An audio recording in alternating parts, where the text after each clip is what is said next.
কক্সবাজার শহরের ঐতিহ্যবাহী Baharchhara gold cup football টুর্নামেন্টের সেমিফাইনালে প্রথম ম্যাচে মুখোমুখি হয় সুগন্ধা বীজ ফুটবল একাদশ বনাম সালাউদ্দিন আহমেদ ক্রীড়া সংসদ। হাজারো দর্শকের উল্লাসে মুখরিত বাহারছড়া ফুটবল মাঠে শুরু থেকেই দুই দলই খেলেছে আক্রমণ পাল্টা আক্রমণ নির্ভর উত্তেজনাপূর্ণ ফুটবল। রবিবার বিকাল ৩টায় বাহারছড়া ফুটবল মাঠে অনুষ্ঠিত সেমিফাইনালের প্রথম ম্যাচে ৩-১ গোলে পরাজিত করে সুগন্ধা বীজ ফুটবল একাদশকে।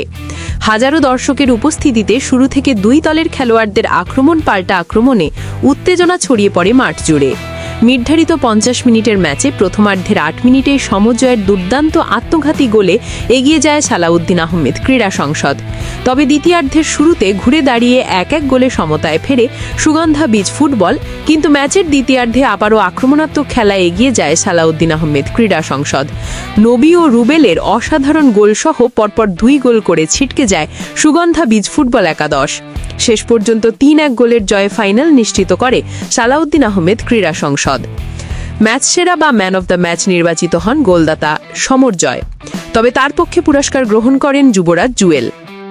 ম্যাচে প্রাণবন্ত ধারাভাষ্য প্রদান করেন কক্সবাজারের জনপ্রিয় ধারাভাষ্যকার এবং সাংবাদিক আবু তাহের মিসবা।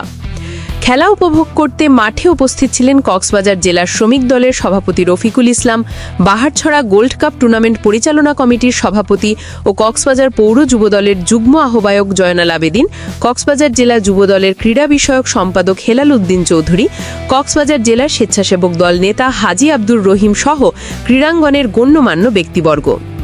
ম্যাচ শেষে দেশনেত্রী বেগম খালেদা জিয়ার সুস্থতা ও দীর্ঘায়ু কামনা করে দোয়া ও মোনাজাত অনুষ্ঠিত হয়।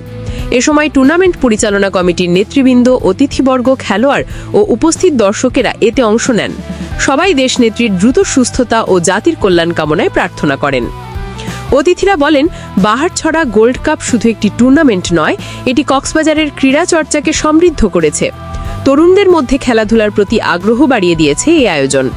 দুর্দান্ত সেমিফাইনাল জয় নিয়ে ফাইনালের পথে আরও এক ধাপ এগিয়ে গেল সালাউদ্দিন আহমেদ ক্রীড়া সংসদ। ফাইনালে আরও আকর্ষণীয় খেলা উপহার দেবার প্রত্যয় ব্যক্ত করেছে দলটি। News desk, CPN, Cox's Bazar.